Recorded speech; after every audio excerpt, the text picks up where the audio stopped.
चांदी को लेकर इस वक्त की बड़ी खबर सामने आ रही है। चांदी पर सरकार ने सख्ती बढ़ा दी है। सिल्वर इंपोर्ट के लिए अब से लाइसेंस लेना जरूरी कर दिया गया है, जिससे कि आने वाले फेस्टिव सीजन में चांदी महंगी हो सकती है। इससे बनी ज्वेलरी और सिक्कों के जो रेट है वो आपको बढ़े हुए दिखाई दे सकते हैं। तो चांदी के आयात पर अब भारत ने अपना शिकंजा जो है सख्त कर दिया है। इसके मुताबिक अब से अगर आयात करना है तो पहले आपको सरकार से इसकी परमिशन लेनी जरूरी हो गई है। तो भारत सरकार ने चांदी के आयात को लेकर बड़े नियम बदल दिए हैं। अब सीधे कस्टम ड्यूटी भरने के बजाय कुछ खास तरह की चांदी के आयात के लिए सरकारी मंजूरी लेना भी अनिवार्य कर दिया गया है। ये कदम ऐसे समय पर आया है जब चांदी के आयात में भारी गिरावट देखी गई है और हाल ही में आयात टैक्स को 15% तक बढ़ा दिया गया था। इसके चलते निवेशकों और उद्योगों की सप्लाई में दिक्कतें आ सकती हैं, जिसका असर घरेलू चांदी की कीमतों पर भी पड़ सकता है। अगर पहले जो नियमों की बात की जाए तो भारत में काफी समय से चांदी के इंपोर्ट के रूल काफी आसान थे। पहले ये रूल हुआ करता था कि ड्यूटी खाली दें, कस्टम से माल छुड़ाएं और फिर मार्केट में से बेच सकते हैं। ड्यूटी केवल लिमिट पर लगने वाला एक शुल्क था, लेकिन अब हालात बदल गए हैं। सरकार ने चांदी के इंपोर्ट को फ्री से रिस्ट्रिक्टेड कैटेगरी में डाल दिया है। इसका मतलब यह है कि अब केवल ड्यूटी भरना ही काफी नहीं है, अब सरकार से इंपोर्ट के लिए परमिशन लेनी होगी। बता दें कि ये पहली बार नहीं है जब चांदी के इंपोर्ट को लेकर नियम बदला गया है। इससे पहले भी सरकार ने सट्टेबाजी पर नकेल कसने और इंपोर्ट को कंट्रोल करने के लिए इस नियम को लागू किया था।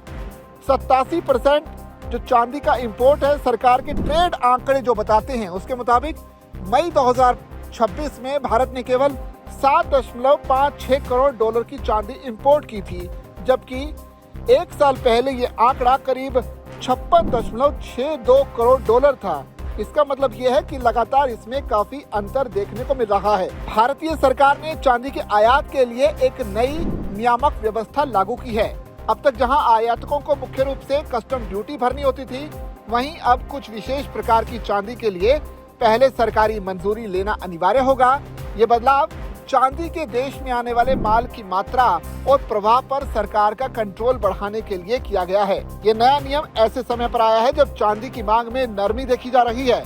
पिछले मई महीने में चांदी का आयात पिछले 3 सालों के निचले स्तर पर पहुंच गया था। इसी के साथ सरकार ने आयात शुल्क यानी कि इंपोर्ट ड्यूटी को 6% से बढ़ाकर 15% कर दिया था।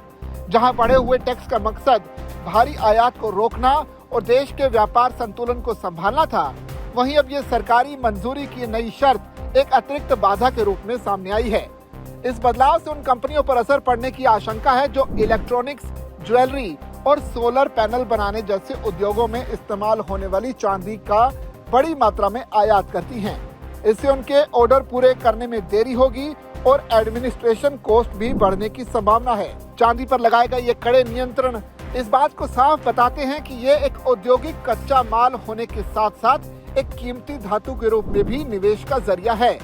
आयातित चांदी की उपलब्धता कम होने से स्थानीय बाजार में इसके प्रीमियम बढ़ सकते हैं, क्योंकि घरेलू सप्लाई शायद औद्योगिक उपयोगकर्ताओं और खुदरा खरीदारों की मांग को पूरा न कर पाए।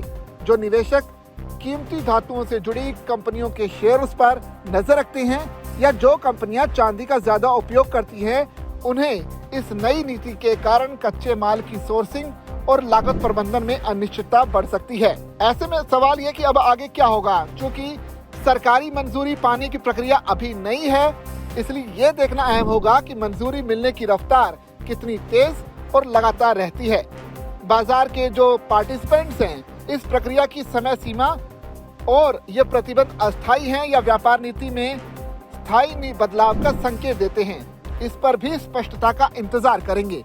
अंततः कीमतों पर इसका असर इस बात पर निर्भर करेगा कि घरेलू रिफाइनर्स आयात पर लगी पाबंदियों की भरपाई कितनी जल्दी कर पाते हैं और औद्योगिक उपयोगकर्ता सप्लाई चेन की बढ़ती जटिलता के जवाब में अपने स्टॉक का प्रबंधन कैसे करते हैं।